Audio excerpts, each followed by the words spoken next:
Olá, eu sou Sidney Souza e quero lhe convidar a fazer uma jornada de conhecimento que vai alterar completamente o rumo da sua vida e para melhor. Vem comigo então, acompanha. A nossa proposta de hoje é falar sobre o tema igreja. Ainda que conheçamos que ele existe de um modo geral no campo religioso, que é um dos segmentos da sociedade, há um grande número de pessoas que, direta e indiretamente, relacionam-se com a igreja.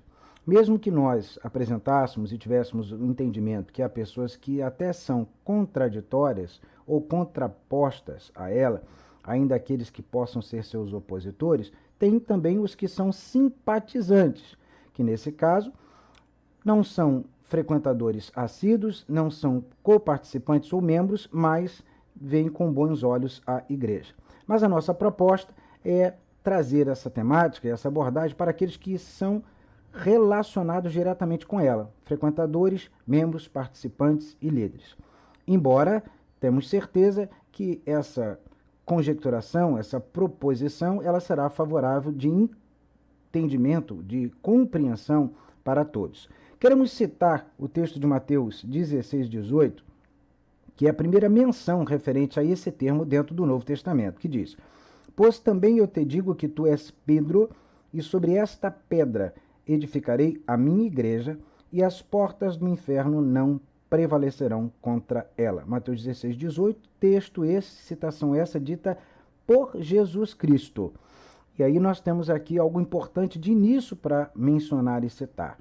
É que diretamente relacionado à igreja nós temos a pessoa de Jesus Cristo. E nessa frase ele mesmo se auto-intitula Senhor dela, já que o termo minha, que é um pronome de posse, minha igreja, refere-se que a igreja é dele, ele diz que ele a edificaria e as portas do inferno não prevaleceriam contra ela, igreja que ele edificaria.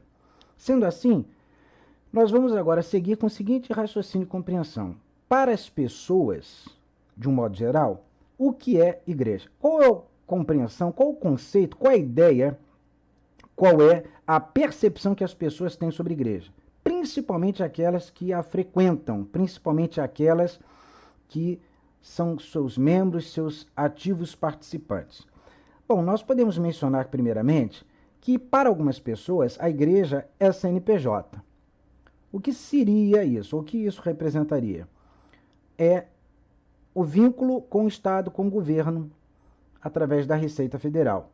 CNPJ é um número, poderíamos dizer um código, de uma pessoa jurídica, ou seja, de uma instituição, de uma entidade que passa a existir juridicamente através da sua, entre aspas, certidão de nascimento, que seria o seu estatuto, com uma ata sendo lavrada pela presença e participação de um número de pessoas que vão constituir a sua diretoria principal. Então, dentro da visão jurídica, a igreja ela possui um CNPJ. Todas as igrejas existentes possuem um CNPJ? É uma pergunta. Aquela que existe e não tem CNPJ, não é então uma igreja? É uma outra pergunta. A importância do CNPJ determina absolutamente a autenticidade e apostolicidade de uma igreja? É uma outra pergunta. Mas nós vamos ficar com essas indagações por hora e vamos passar o pensamento de que muitos veem, têm e afirmam que igreja é um CNPJ. Um outro entendimento e outra visão que muitas pessoas têm é que a igreja é um prédio ou um templo. À sua frente você tem uma imagem ilustrativa de um determinado prédio, de um determinado templo, de uma determinada igreja. Não é incomum nós ouvirmos pessoas dizendo assim: eu vou à minha igreja. Você quer ir na minha igreja? E obviamente fica claro de compreender que ela está se referindo àquele local, àquele prédio, àquele templo. Então, para muitas pessoas, igreja é o prédio, é o templo, onde um número de pessoas se encontram ali frequentam por determinados objetivos e funções. Mas seja como for, é o pensamento institucional predial de algumas pessoas. Ainda há outros que veem a igreja como patrimônio. E você diria, ora, prédio e templo é patrimônio. Você está sendo repetitivo. Eu quero trazer uma outra dimensão de raciocínio. Observe que a igreja costuma comprar o seu ônibus, comprar sua Kombi, comprar seu carro e outros elementos que são bens materiais, recursos para determinados fins. E aí a citação é o ônibus da igreja. E quando se diz o ônibus da igreja, a pergunta é, o ônibus da igreja, prédio, templo, o ônibus da igreja, CNPJ?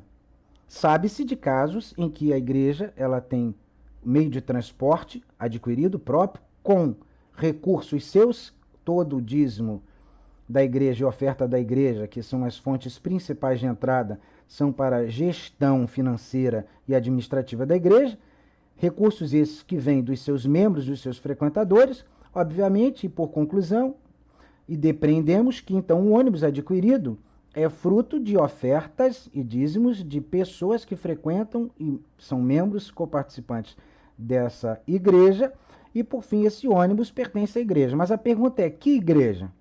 Imagine então que um determinado irmão, numa determinada situação, precisa fazer uso do ônibus.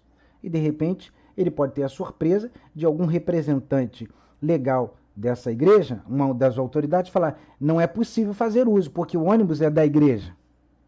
Mas eu preciso do carro para poder suprir a necessidade X. Não podemos porque o carro é da igreja.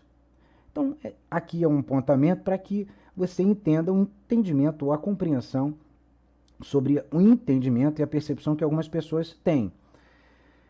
Outra visão, entendimento que alguns têm sobre a igreja é que, na verdade, manifesta-se eventos ou grupos em uma administração em geral. O que isso significaria dizer?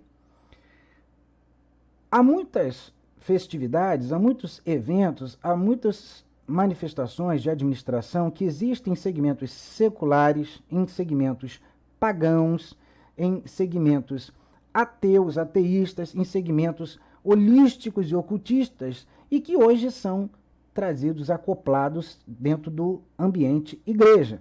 Não é incomum você hoje ir em várias igrejas ou em algumas igrejas e verificar determinados tipos de eventos, de formações ou composições de grupos e ações administrativos com base a eventos que você percebe claramente a ligação direta desses eventos em relação à estrutura anterior.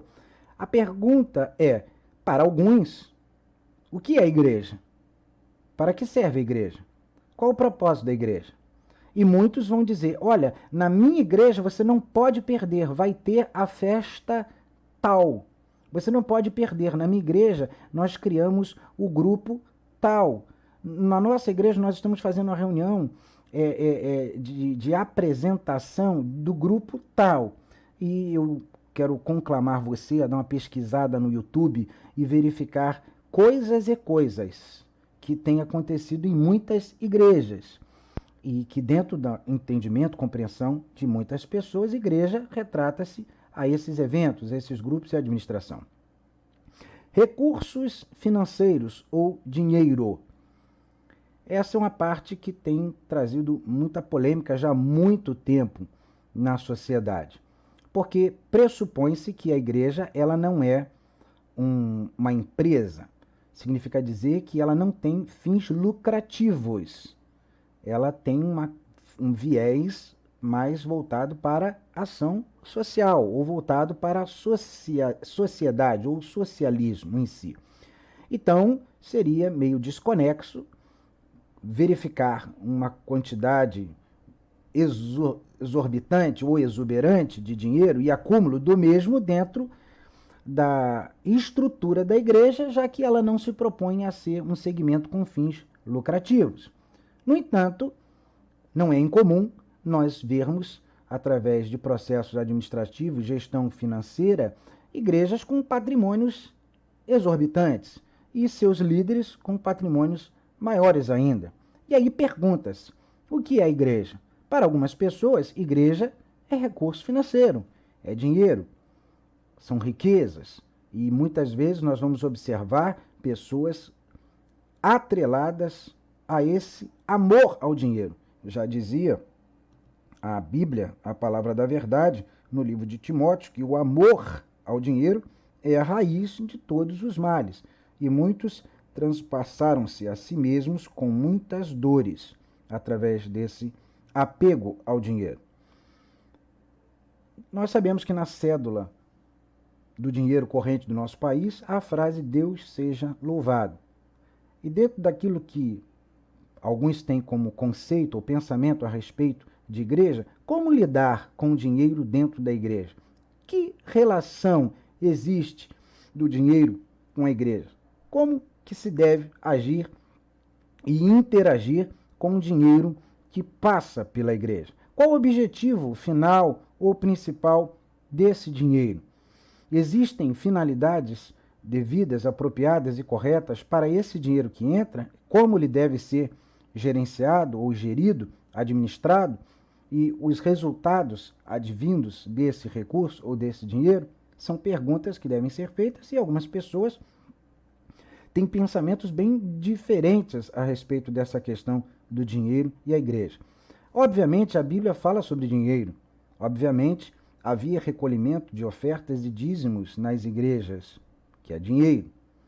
Mas devemos nos perguntar aqui nesse primeiro momento, o que há de proposta dentro do conceito de igreja e o que se tem hoje de prática sobre dinheiro na igreja é a mesma coisa? Mantém-se o mesmo entendimento do original ou do seu nascedouro? São perguntas apenas para nós refletirmos no que tange a compreensão e entendimento que alguns têm a respeito de igreja. Ajuntamento. Quase todos os preletores, pregadores, conferencistas, quando vão falar sobre igreja, e dentro da teologia, há um segmento que trata sobre esse assunto, aborda esse assunto, eclesiologia, e o termo eclésia é muito citado como uma referência do grego, que a sua entendimento, tradução, melhor dizendo, e significado, diz sobre ajuntamento de pessoas. Esse termo grego, ele era comum a ser utilizado dentro das reuniões que eram feitas pelo povo grego nos seus ajuntamentos para filosofar, para conjecturar, para gerir alguns assuntos importantes da polis e da estrutura da sociedade. E ele foi absorvido dentro de um conceito para com a igreja. Então, para muitas pessoas, igreja é ajuntamento. Falou eclésia, ajuntamento é igreja. É o entendimento e o pensamento de muitos. Mas vem a pergunta, esse é o significado real, autêntico, absoluto? Para você pensar. Para algumas pessoas, a igreja ela foca o social, a sua proposta, sua finalidade, seu objetivo é focado tão somente naquilo que é social. Significaria dizer que, como ela não é de fins lucrativos, ela é voltada para aquilo que é social, sob todos os aspectos de ação social e assistência social. Obviamente, alguns defendem que a igreja não deve praticar o assistencialismo, mas ela não pode se privar de fazer obras sociais e ações sociais. Mas para muitos, quando se pensa em igreja, pensa-se unicamente ou tão somente no social sobre os seus diversos aspectos, não somente em multiministério, mas em realizações de até compartilhar recursos. Aqui nós devemos fazer a seguinte reflexão. De todas as igrejas que existem no Brasil, quantos porcentos dos recursos são endereçados à ação social? Quanto por cento do efetivo da membresia da igreja é destinada à prática da ação social? É uma reflexão que deve ser feita, um pensamento que deve ser trazido com base no conceito e entendimento que alguns têm sobre o social ou a ação social da igreja. E por fim, embora não o último tópico, aqui são apenas alguns que nós elencamos, mas poderíamos aqui fazer acréscimo de outros pontos, entretenimento. Para muitas pessoas, o objetivo da igreja é entreter os seus membros. o ambiente, as organizações de festividades deve trazer e gerar entretenimento, que seria conforto, alegria, regozijo através dessas programações. E aí, quando falamos de entretenimento, partimos do pensamento, segundo, no caso, alguns, que se a igreja ela tem que ter entretenimento, ela deve gerar entretenimento, o objetivo dela é entreter as pessoas. O objetivo dela é ter e realizar eventos, programas e gerir um monte de situações, circunstâncias, recursos, pessoal para entreter. E daí, nós, quando pensamos em entretenimento, estamos falando de shows, estamos falando, né, de ações teatrais e ações que geram entretenimento de um modo geral. Então, quando pensamos em igreja, dentro dessas dimensões, e algumas pessoas pensam exatamente assim, obviamente que o que teremos em alguns segmentos ou em algumas igrejas é exatamente proporcional àquilo que a pessoa pensa. E nós temos que imaginar que, de um modo geral, a igreja costumeiramente tem um líder ou tem líderes. E a visão desse líder ou desses líderes é que será o preponderante ou primordial ou dominante naquela igreja. Então, se uma igreja, o líder tem a visão de eventos, ela será uma igreja de eventos. Se o líder tem uma visão de prédio, a parte proeminente é o prédio. Então, muitas obras serão feitas, trabalhos de construção, de manutenção. Se o pensamento do líder é dinheiro, recurso, todo tipo de ação será realizada para que possa trazer dinheiro, gerar dinheiro. Todo tipo de negociação, negócio e produção de gerar dinheiro será trabalhado ali. Se o pensamento é ajuntamento, não importa critério e qualidade. O objetivo é ter o máximo possível de pessoas juntas. Não importa a estratégia ou método que se possa aplicar. O importante é ter o maior número de pessoas, quantidade de pessoas. Ainda assim, há outro pensamento que é o fluxo. Há pessoas que pensam que o importante é ter uma quantidade de números. Não importa se as mesmas pessoas não estão voltando, não são fixas. Mas, assim como estruturas comerciais, vai se trabalhar o fluxo para que tão somente esteja continuamente pessoas ali. Daí, eventos, programas, campanhas e todo tipo de estratégia é válido desde que o objetivo seja alcançado. E que o objetivo é esse? Que se esteja cheio de pessoas, independente ou indiferente, de elas terem uma qualificação de cristão. O objetivo é o ajuntamento. E assim poderia ser o social e o entretenimento. Eu quero trazer para a sua reflexão um texto bíblico que é muito conhecido daqueles que comumente frequentam a igreja, são seus membros, que está em Oséias capítulo 4, do versículo 6 ao 11. Observe que esse modelo, esse padrão, que está no Velho Testamento, refere-se a povo de Deus, refere-se a líder e refere-se ao contexto religioso. Obviamente que a igreja ela tem a sua ação e existência no Novo Testamento. Mas nós podemos fazer uma comparação, até porque a igreja ela veio da estrutura judaico. A igreja ela veio do judaísmo ou do povo judeu. Paulo vai dizer isso na sua epístola, que ele faz menção dos patriarcas, ele faz menção da lei, ele faz menção dos sacerdotes, ele vai dizer, o próprio Jesus ou a Bíblia vai dizer que a salvação veio dos judeus. Então, nós não podemos simplesmente esquecer do Velho Testamento, apagar o Velho Testamento, porque nós temos uma história oriunda dali. Obviamente, a graça vem se manifestar na pessoa de Jesus neotestariamente, mas existe um contexto que nós herdamos. E, claro, todos os pastores, preletores, pregadores e ensinadores e lecionadores usam o Velho Testamento. Infelizmente, alguns usam o Velho Testamento apenas naquilo que lhe interessa. Infelizmente, isso é uma verdade. Com todo respeito a você que é nosso ouvinte. Mas você não pode pegar a sua parte que te interessa do Velho Testamento e ignorar a outra. Então, vamos nos valer desse texto como referência a essa reflexão. O meu povo, destaque. Quem está fazendo essa citação é o profeta representando a voz de Deus. Então, Deus está dizendo que o povo é dele. Então, o povo é de Deus. E Deus está dizendo, através do profeta, que o seu povo tem sido destruído, ou tem perecido, tem sofrido, porque lhe faltou conhecimento. Então, observe que dentro do contexto, a culpa não foi para o diabo, não foi para Satanás, não foi para os inimigos, não foi para situações ou fatores externos. Mas o motivo principal da destruição é ausência de conhecimento, falta de conhecimento. E ele continua dizendo, porque tu rejeitaste o conhecimento, também eu te rejeitarei.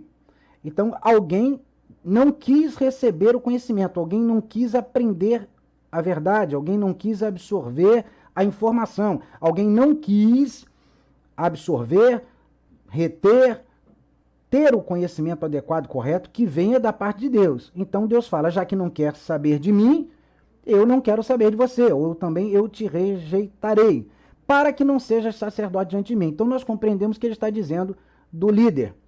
Então o povo estava sofrendo porque Deus tinha colocado um líder que tinha a obrigação de instruir e ensinar a verdade. Mas esse líder que estava lá, que no caso era o sacerdote, não estava ensinando ao povo que é de Deus aquilo que Deus mandou que ele ensinasse, mas ele estava ensinando qualquer outra coisa. Ele estava trazendo para o povo qualquer outra coisa, mas que não era o que Deus tinha mandado e determinado que ele falasse, o que ele ensinasse.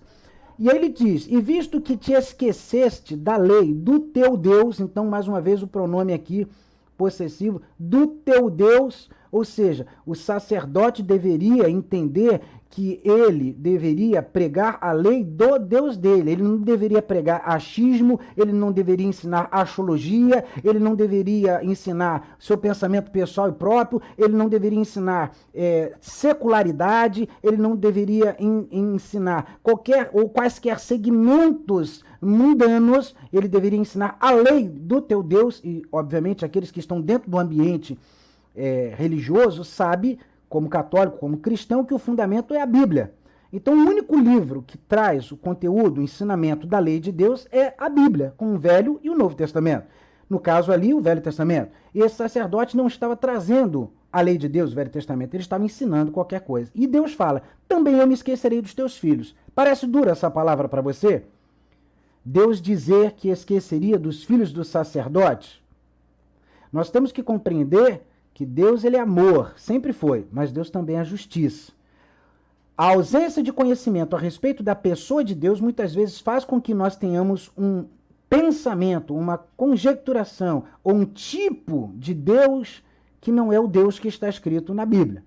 E o texto continua dizendo, como eles se multiplicaram, assim pecaram contra mim. Então a ação tanto do povo quanto do sacerdote era de pecado contra Deus. O povo porque estava absorvendo o ensino errado e praticando o errado que estava aprendendo com o líder. E o líder porque estava ensinando o errado. E o texto continua, eu mudarei a sua honra em vergonha. Já que o povo estava acatando e obedecendo o errado que o líder estava ensinando, e o líder estava ensinando errado, Deus ia fazer com que aquele seu povo não tivesse honra, mas vivesse em vergonha. O texto continua dizendo, comem da oferta pelo pecado do meu povo, e pela transgressão dele tem desejo ardente. O que significa isso? É uma troca de favores. O sacerdote tinha interesse de beneficiar-se dos recursos que eram trazidos pelo povo. E o povo, por sua vez, queria ouvir aquilo que era agradável, que lhe era desejável. Então o líder não falava a lei de Deus, mas falava o que era agradável ao povo ouvir. O povo, satisfeito em ouvir aquilo que queria, era fiel nas suas ofertas, nos seus recursos. Então o sacerdote comia da oferta por pecado e pelo pecado do povo, e o povo também praticava a transgressão pelo ato de ofertar e trazer recursos e trazer dinheiro pelo pecado da omissão do líder. Por isso, como é o povo, assim será o sacerdote. Alguém já teria dito que o líder merece o povo que tem e o povo merece o líder que tem. Existe muita verdade nisso, porque muitas vezes a cumplicidade, contentamento, autocompactuação e a responsabilidade é de ambos. Então aqui, Deus ele coloca no pé de igualdade. Como é o povo, assim será o sacerdote, e castigá-lo-ei segundo os seus caminhos. Não existe isenção da parte de Deus para o povo que pudesse querer alegar que era inocente porque o líder mandou. e não haveria inocência por parte do líder que pudesse alegar que o povo fez porque quis. Será que isso seria comum nos dias modernos, nos tempos atuais? Alguém querer e poder dizer, a pessoa fez porque quis, eu não sou responsável. Ou então alguém dissesse, eu só fiz porque o meu líder me mandou. Mas dentro desse texto, Deus ele classifica os dois em mesmo pé de igualdade e ambos serão castigados, porque não seguiram o caminho de Deus, mas serão castigados segundo os caminhos deles, ou os seus caminhos, os caminhos das pessoas, do povo e do líder. Dar-lhe-ei a recompensa das suas obras. Serão sentenciados, penalizados, dosimetria de castigo, à proporção, à dimensão daquilo que vivem, que falam, que pensam e que fazem. Comerão, mas não se fartarão. Entregar-se-ão à luxúria, mas não se multiplicarão. Aqui ele diz que até haverá condições de recursos, mas não haverá a satisfação, não haverá o fartar-se.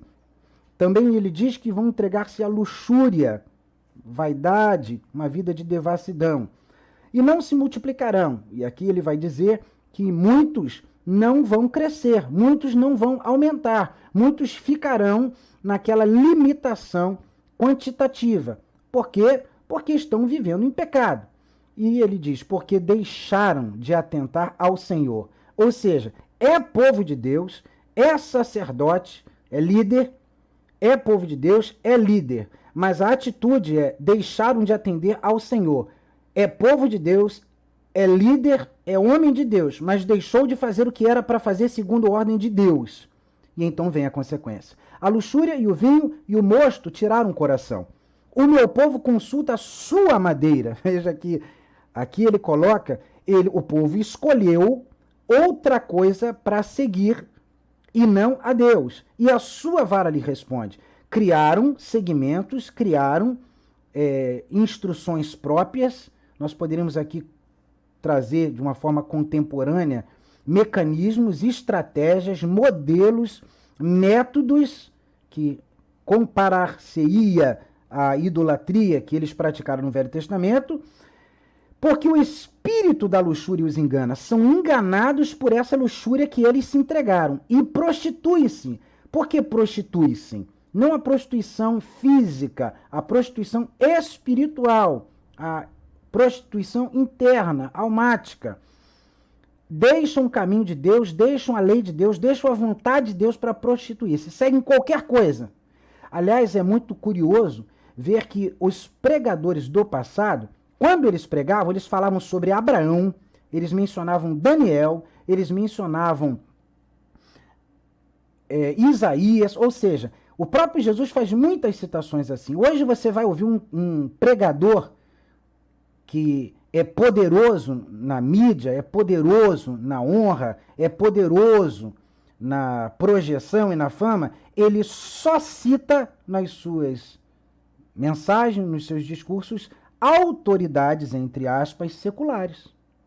Conforme disse o pensador Paulo Coelho, conforme disse o pensador Darwin, e a palavra é recheada de citações, de menções de pessoas na esfera fora da palavra de Deus, fora do atentar-se para Deus, que é o que o texto está trazendo aqui. E ele diz, apartando-se da sujeição do seu Deus. Sujeitar-se é submeter-se, sujeitar-se é estar disposto e inclinado a acatar. Então, nesse retrato do Velho Testamento, qualquer semelhança é mera coincidência do tempo atual. O povo apartou-se de sujeitar-se a Deus, atentar-se extremamente para a sua lei, para a sua ordem, para o seu decreto e seguiu qualquer coisa que achou por bem seguir. Entenda que, ressaltando os pontos que você vê aqui, CNPJ, templo, patrimônio, eventos, recursos, dinheiro, ajuntamento, social entretenimento, cruzando com o texto que você acabou de observar, a exposição dele, isso traz alguma temática de raciocínio para você? Isso mexe com a sua capacidade de raciocínio? Isso provoca em você alguma dimensão em que possa ser considerada válida válido de pensar a respeito do que é igreja ou do que deve ser igreja. Um ponto importante é que, um exemplo a ser citado aqui, Paulo, quando ele encontrou Jesus Cristo, a vida de Paulo mudou. Quando alguém encontra a pessoa e o Senhor Jesus Cristo, a vida muda. E muda por completo. Transformação, metanoia. Tudo que havia de outrora torna-se um novo. A própria palavra vai dizer que se alguém está em Cristo, nova criatura é, as coisas velhas já passaram, eis que tudo se fez novo. Nós queremos trazer aqui para você um texto que retrata bem isso, através da pessoa de Paulo, que era alguém que tinha uma religião, que era alguém que tinha fama, que era alguém que tinha projeção social, que era alguém que tinha projeção financeira, que era alguém que tinha projeção de cidadania, ou seja, alguém que estava, por assim dizer, no topo da estrutura de uma sociedade. Era alguém que detinha, retinha, tinha tudo que qualquer pessoa pudesse desejar ou querer. Mas quando ele encontra a pessoa de Cristo, ele dá o discurso. Mas o que para mim era ganho, fama, dinheiro, reconhecimento, sucesso, fortuna, riqueza, mérito pessoal, projeção social, pessoal, eu reputei como perda por Cristo. Ou seja, a partir do encontro com Cristo, ele classifica tudo aquilo que antes ele via com bons olhos, agora ele vê com maus olhos, por assim dizer, ele reputa como perda por causa de Cristo, porque Cristo torna-se para ele muito mais importante do que aquilo que ele tinha. E, na verdade, tem também por perda todas as coisas, pela excelência do conhecimento de Cristo Jesus, meu Senhor. Paulo se coloca como um servo, como um escravo, e coloca Jesus Cristo como dono dele.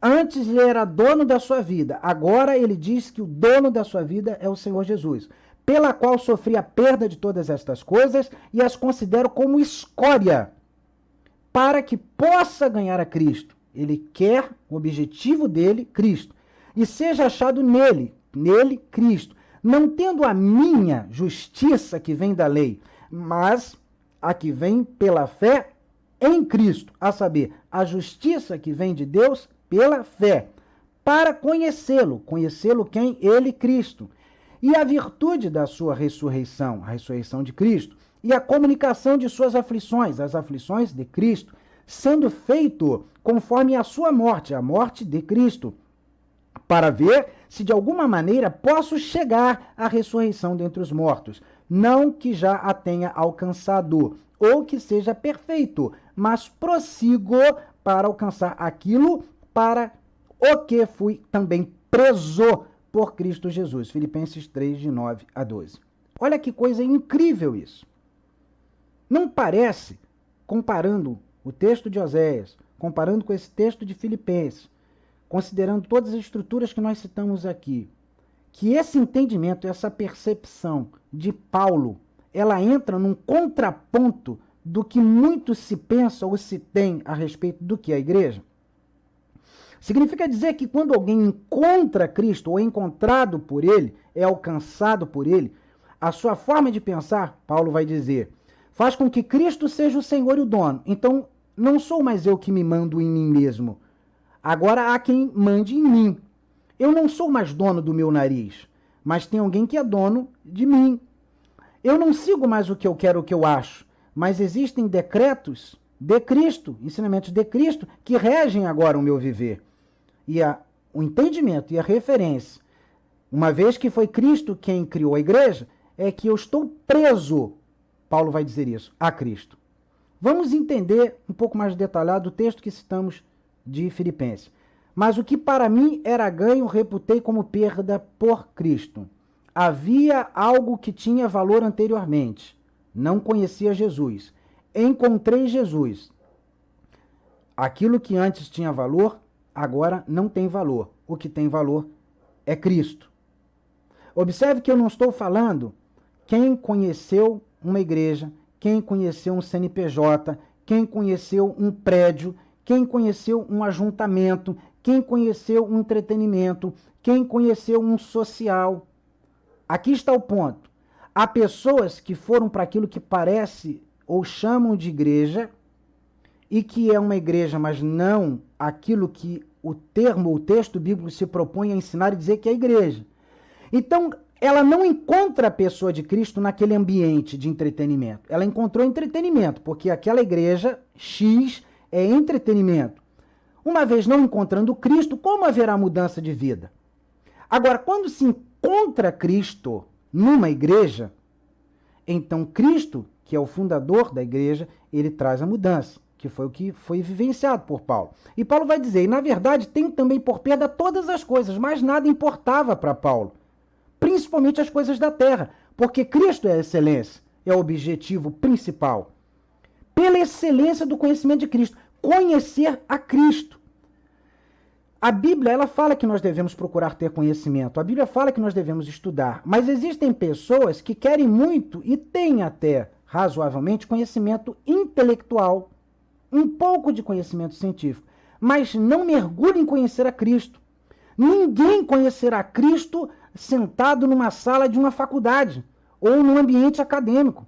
Ninguém terá conhecimento de Cristo lendo livros seculares. Ninguém absorverá ou terá conhecimento de Cristo através de blogs, comentários ou falas de pessoas que não estão mergulhadas em Cristo. Não sei se você está compreendendo a projeção do que Paulo está dizendo, do que eu estou tentando decodificar para você. Paulo foi criado aos pés de Gamaliel. Eu vou fazer uma afirmativa aqui que talvez possa chocar alguns, mas eu vou fazê-la assim mesmo. Eu duvido que tenha hoje vivo alguém que chegue aos pés de Paulo. Eu duvido que hoje qualquer líder que se proponha a ser de qualquer denominação, ele chegue aos pés de Paulo. Paulo, ele teve experiências e conhecimento de Cristo que gerou praticamente, na sua maioria, o Novo Testamento, que é a base daquilo que nós, como igreja, hoje conhecemos. E ele vai dizer, esse Paulo, que ele considera tudo como perda porque ele quer conhecer Cristo. E ele diz, meu Senhor. Nós sabemos que em algumas cartas dele ele fala, eu, prisioneiro do Senhor Jesus. E a condição que Paulo se coloca é de servo, obediente a um Senhor, pelo qual sofri a perda de todas as coisas. Outro ponto importante, se Paulo experimentou conhecimento de Cristo e sofreu perdas, porque a proposta é, venha para a igreja e você vai ganhar muito. Venha para a igreja e você será uma pessoa de sucesso. Venha para a igreja e você vai enriquecer-se. Venha para a igreja, ou para esse curso, para essa palestra, para esse seminário, para essa convenção, para essa ministração, e você ganhará. Se a projeção e a experiência vivenciada, houve um contraponto. E aqui nós poderíamos mencionar a experiência de salvação de Zaqueu, que deu metade do que tinha para os pobres e ainda restituiu, segundo suas palavras, 4 vezes a quem eventualmente poderia ter. Houve um acúmulo de recursos financeiros, um engrandecimento de riquezas financeiras, ou houve um decréscimo sobre essa experiência? E aí nós podemos citar outros exemplos aqui neotestamentários, mas que corroboram com essa percepção que Paulo teve, pela qual sofria perda. Houve perda por conta do objetivo de ter mais de Cristo. E as considera como escória. Além dele ter perdido tudo, aquela dimensão, ele diz que é escória. Há quem diga que esse termo no grego refere-se a resto de vômito de cachorro. Desculpe-me aqui a citação a você. Espero que você não esteja almoçando nesse momento. Mas alguém já teria dito que o significado é resto de vômito de cachorro. Para que possa ganhar a Cristo. O alvo dele é tão somente Cristo a tal nível que nada pode se comparar. E até o que ele tinha antes, ele considera, em comparação a Cristo, como lixo. Para não falar um termo mais pesado. E seja achado nele, olha que interessante. Ora, se Paulo já havia sofrido a conversão, Cristo o achou, como é que ele está dizendo e seja achado nele? Como que alguém que já é convertido, já tem o Espírito Santo, já é lavado e remido pelo Senhor, quer e deseja ser achado nele? Porque há uma profundidade de conhecimento contínuo e constante na pessoa de Cristo. não no segmento religioso, não em estruturas dogmáticas, não em ensinamentos humanos, não em filosofias humanísticas, não em estruturas e sistemas e métodos e estratégias de raciocínio humano e gerado pelo humano, mas na pessoa de Cristo, que só pode ser oferecida através do Espírito Santo de Deus. Não tendo a minha justiça que vem da lei, e aqui está claro, não é a autojustificativa. É muito comum você ver muitos pastores, preletores, pessoas que até são famosas. Eu acho, na minha concepção, se ele tivesse um mínimo de conhecimento do ABC do Evangelho, ele entenderia que a palavra diz: quem quer vir após mim, negue-se a si mesmo, tome a cada dia a sua cruz e siga-me. Entenderia o que Paulo vai dizer: já não vivo eu, mas Cristo vive em mim. Não existe eu acho. Não existe eu penso na minha concepção. O que existe é o que Cristo pensa, o que Cristo diz, o que Cristo manda. Então, ele não se vangloria na justiça própria que vem da lei, embora ele pudesse fazê-lo por ser da descendência judaica, por ser fariseu, por ser zeloso. Haviam ali aspectos dentro do campo humano que caberiam ou poderiam ser utilizados, mas ele decreta que eu não vou me vangloriar dos meus canudos, dos meus certificados, das minhas graduações, eu não vou me fundamentar na minha intelectualidade ou na minha projeção social, naquilo que a lei ou a estrutura jurídica ou legal ou social traz, a fama que é inerente disso. Mas eu não quero dessa justificativa, eu quero ser achado em Cristo, a saber, a justiça que vem de Deus pela fé. Se a justiça verdadeira vem de Deus e vem pela fé, as estruturas e os segmentos mundanos não podem trazê-lo.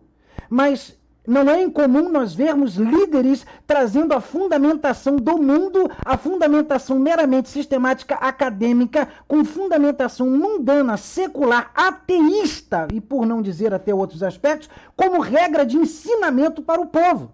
Mas Paulo vai dizer que a justiça que vem de Deus pela fé. Para conhecê-lo Cristo, ele quer só Cristo.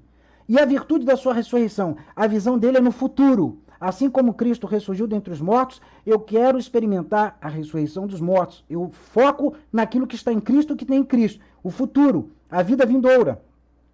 E a comunicação de suas aflições. É incrível, quando a gente lê a carta de Pedro, ele fala muito sobre sofrimento. O autor de Hebreus também fala muito sobre sofrimento. E hoje o discurso é: pare de sofrer. A Bíblia vai dizer: no mundo tereis aflições, mas tem de bom ânimo.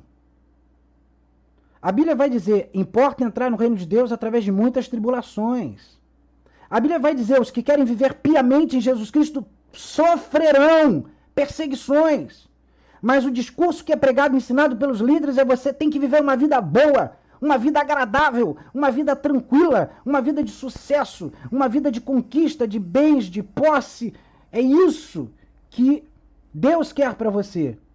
Quando, na verdade, quando mergulhamos no conhecimento de Cristo, nós vamos entender, por exemplo, na oração intercessória de Jesus, em João 17, que ele vai falar: o mundo não vai amar vocês. João vai escrever isso lá: o mundo odeia vocês porque ele não conhece o Espírito Santo, ele não conhece a Cristo. Mas hoje vê-se o ensino da coexistência ambígua, harmoniosa, entre mundo e igreja, entre cão e Cristo. Cão aqui referindo-se ao inimigo das nossas almas. E o ensino que é ministrado é essa acoplagem, como se fosse possível. João vai dizer que não há trevas nenhuma na luz que é Deus. Mas aí o que é ensinado?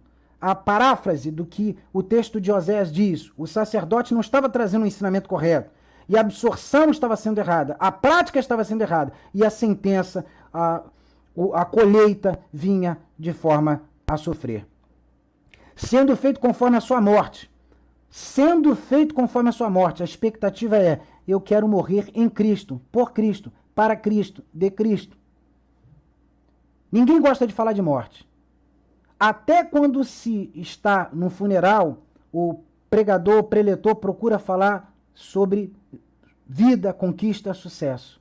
Mas Paulo vai dizer que ele tem desejo de ter a semelhança, a conformidade com a morte de Cristo Jesus. De tanto que ele deseja Jesus. E, obviamente, morte não é uma coisa agradável.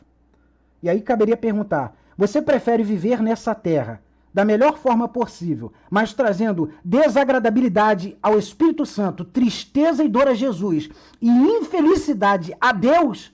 Ou você prefere até sofrer aqui, mas que Deus possa olhar do céu para você e falar assim, meu filho amado, minha filha amada em quem me comprazo? Para ver se de alguma maneira posso chegar à ressurreição dentre os mortos. Observe, ele não considera como que conquistado a vitória, mas ele deseja alcançar a vitória.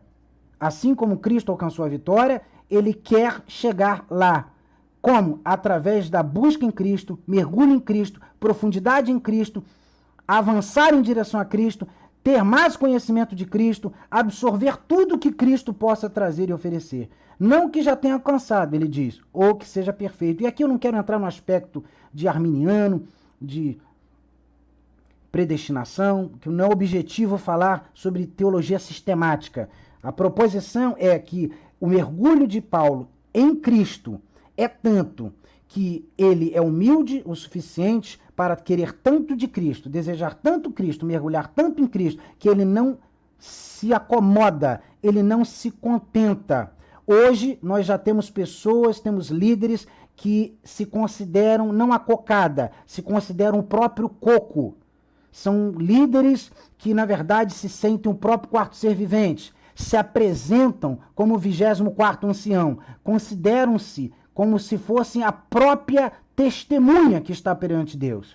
E quando, na verdade, quem tem um encontro real com Cristo é humilde, se coloca numa posição de servo, se coloca numa posição de serviçal, tendo um dono que é Deus, que é Cristo. Mas prossigo, continuidade, para alcançar aquilo para o que também fui preso por Cristo Jesus. Ele quer alcançar Cristo, o próprio Cristo que o alcançou e o prendeu.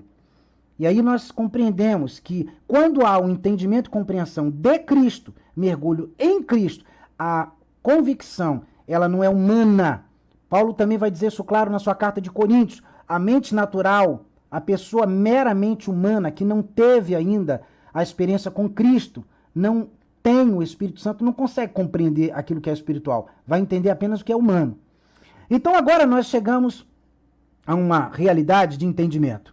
Existe o pensamento de algumas pessoas que são aprofundadas em segmentos. CNPJ, prédio, patrimônio, eventos. Obviamente alguns têm associado. Tem aquele que é no CNPJ e patrimônio ao mesmo tempo. Tem aquele que é evento e templo ao mesmo tempo, tem aquele que é dinheiro e ajuntamento ao mesmo tempo, tem aquele que é patrimônio, evento, recurso ao mesmo tempo, tem aquele que é entretenimento social, ajuntamento, recurso ao mesmo tempo, tem aquele que é templo, CNPJ, patrimônio, evento, recurso, ajuntamento, social e entretenimento ao mesmo tempo. Mas quando, na verdade, você é alcançado por Jesus, quando Cristo torna-se a razão da sua essência, Cristo passa a ser o diretor, governador da sua vida. Não existe mais eu acho, não existe mais eu penso, não tem mais secularismo, não tem mais mundanismo, não existe mais nenhuma estratégia intelectual, metodologia ou raciocínio lógico fundamentado tão somente no pensamento humano, mas existe obediência cega ao Espírito Santo. Um homem de Deus que foi alcançado por Cristo, ele vai procurar as respostas na pessoa de Cristo. E aí nós queremos citar aqui, para reforçar o nosso pensamento, a seguinte negação. Ora, se então alguém é alcançado por Cristo e Cristo modifica tudo, como é que fica tudo agora? Como que ficam todas as engrenagens já criadas, os segmentos já criados, as estruturas já criadas? Como que fica todas essas projeções já criadas, toda essa estrutura, seja ela denominacional, religiosa, metodologia, estratégia, como que fica? Eu quero ressaltar a você que a opinião que vale é a opinião de Jesus. Somente Cristo pode determinar e dizer o que é a igreja, como tem que ser uma igreja, o fundamento dela, o princípio, porque foi ele que a criou. Não há ninguém que tenha e possa dizer e se considerar mega capacitado para falar sobre isso. A opinião é de Cristo. E aí eu quero trazer para você as cartas que existem em Apocalipse que Cristo mandou para as suas igrejas. E nessas cartas nós observamos ali o pensamento, a vontade, o desejo e a intenção e o ensino e a doutrina que Jesus tem para as suas igrejas.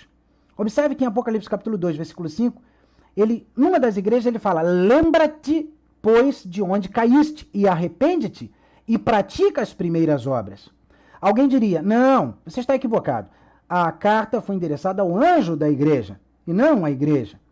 E esse anjo da igreja é o líder, é o pastor, é o apóstolo, é o patriarca, o vice-deus, o dominador da galáxia, o controlador do universo, ou o apocalipse, seja lá qual for, que hoje em dia eu não sei nem até onde eles vão chegar. E não se refere à igreja. Lembra que o texto de Osés diz tal povo, tal sacerdote? Lembra que o texto de Oséias, ele deixa claro que o povo acaba seguindo o líder e caindo na mesma singularidade do líder? Isso não é diferente dentro daquilo que a gente chama de arraial evangélico ou meio gospel. Existe ali uma sintonia e uma proporcionalidade, um casamento entre a liderança e os liderados. Existe uma estreita aliança. Aliás, a Bíblia vai dizer em Romanos 1 que é digno de morte não só quem faz, mas quem consente com quem faz. Jesus vai dizer que quem com ele não ajunta, espalha. Jesus vai dizer que quem não é com ele é contra ele. Então, ou eu sou com Jesus, e obviamente, seja quem for, eu me posiciono contra, já que essa pessoa, ou esse segmento, essa estrutura é contra Cristo, ou eu me posiciono com um segmento, com uma estrutura e fico contra Cristo. O que importa é a obediência cega à pessoa de Cristo. E Cristo está dizendo aqui que esse anjo, que essa igreja, caiu. Caiu onde? E aqui vem uma análise interessante. Será que uma igreja pode errar? Será que um líder pode errar? Será que uma igreja pode praticar coisas erradas? Será que um líder pode ensinar uma coisa errada? Bom, segundo Jesus, pode.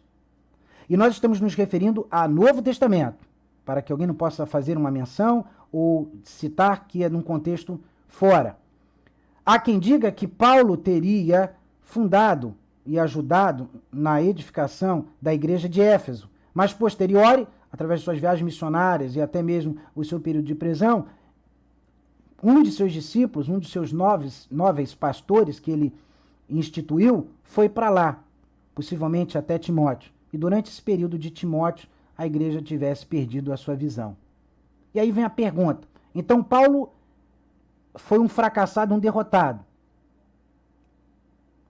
O texto vai dizer que Jesus diz assim, ó, se você não se arrepender, eu vou voltar e vou tirar daí o teu candeeiro, o teu castiçal.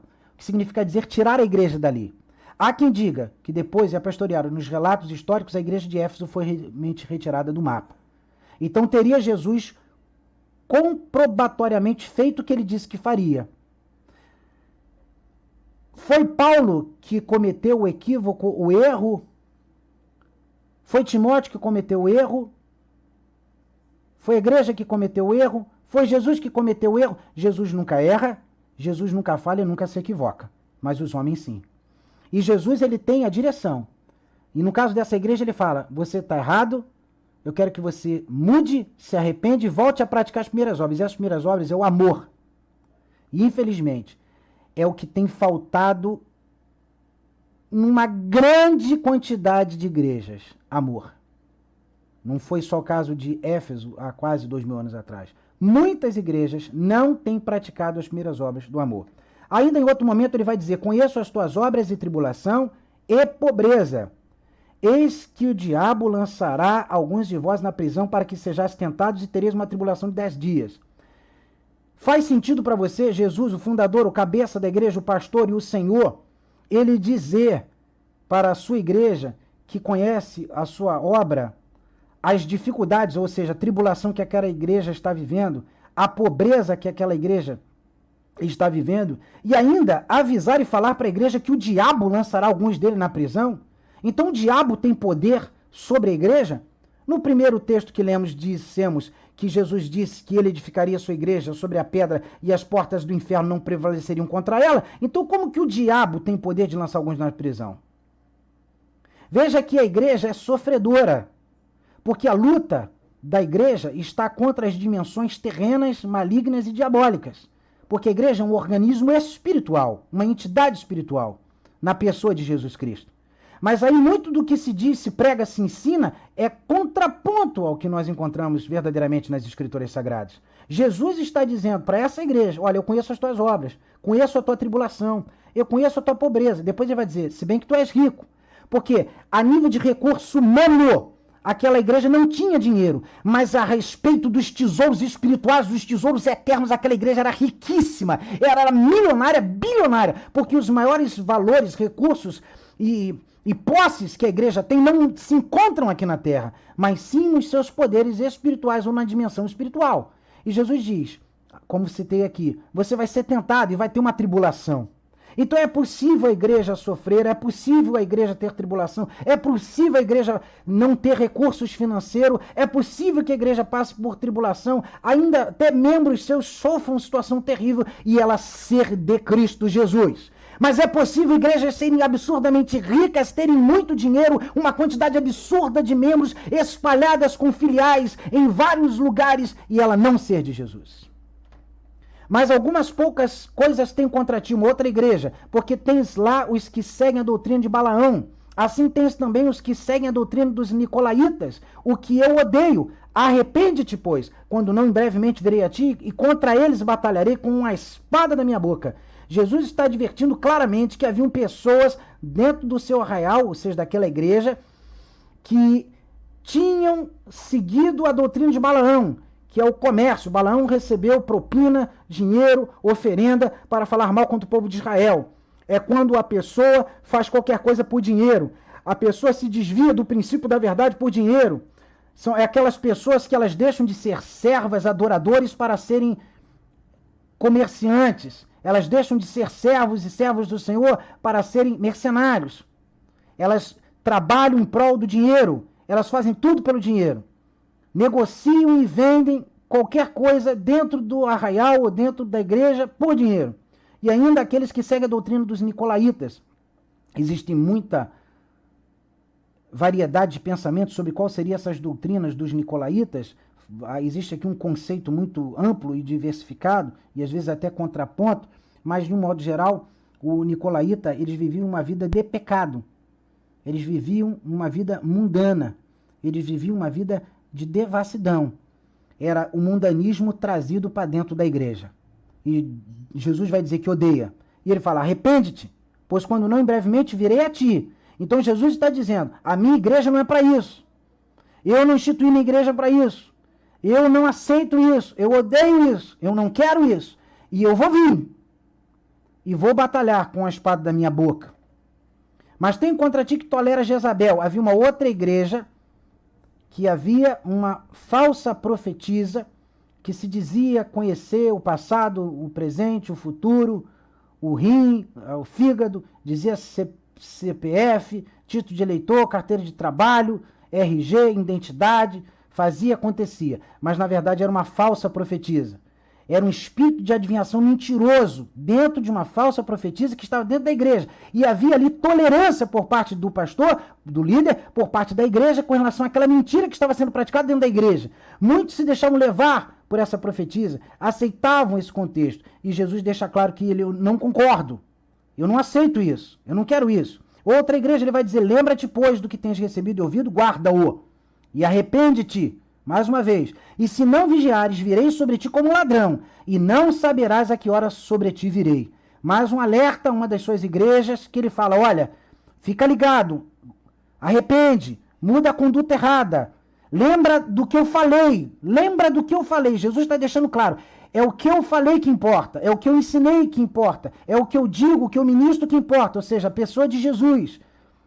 Qualquer coisa que foge do ensino de Jesus não presta. Qualquer coisa que foge do ensino de Jesus Cristo não é válido, não tem valia, não deve ser aceitado. João vai dizer isso, que nós não devemos nem saudar pessoas que trazem outro tipo de ensinamento, outro tipo de doutrina. E ainda, finalmente, mas não excluindo, assim porque és morno, não és frio nem quente, vomitar-te-ei da minha boca.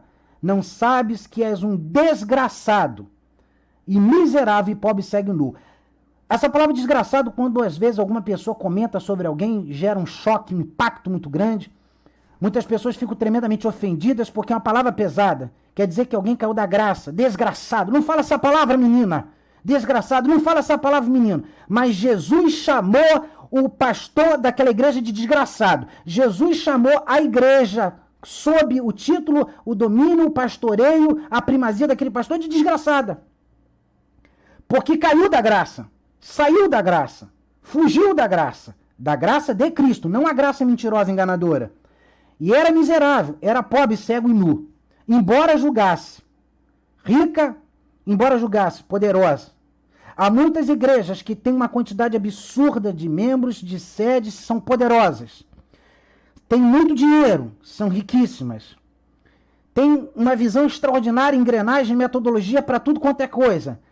O ornamento das suas posses são incríveis, mas são pobres, são cegos, são miseráveis, desgraçados e nus. Segundo a visão de Jesus Cristo, conforme nós vemos aqui. E aqui nós finalizamos para você essa reflexão sobre igreja, para que você medite sobre a sua interpretação de igreja. O que você tem vivido é o que realmente é o que Cristo afirmou, determinou, fundamentou? O que você tem inserido no contexto, que você evidencia, é a realidade de Cristo? A sua interpretação calha, bate, concorda com o entendimento de Cristo? Como você viu aqui, muitas igrejas vão ouvir uma palavra dura de Jesus. Não será diferente no acerto de contas. Muitos líderes religiosos não vão entrar no reino dos céus. Muitas pessoas que são membros de igrejas não vão entrar no reino dos céus. Muitas pessoas que são frequentadores de igrejas não vão entrar no reino dos céus. Muitas pessoas que dão dízimos, ofertas, não vão entrar no reino dos céus. Quem vai entrar no reino dos céus, diz a palavra, é aqueles que obedecem à vontade do Pai que está nos céus. Foi isso que Jesus falou. Naquele dia, muitos me dirão, Senhor, Senhor, em teu nome fizemos isso, em teu nome fizemos isso. E eu lhes direi claramente, apartai-vos de mim, vós que praticais a iniquidade. Que através dessa reflexão, você possa concluir, através do Espírito Santo, que é a igreja, através da pessoa de Cristo, que é a igreja, através da pessoa do Pai, que é a igreja, e que você possa ser igreja sobre a revelação do entendimento da pessoa de Jesus Cristo.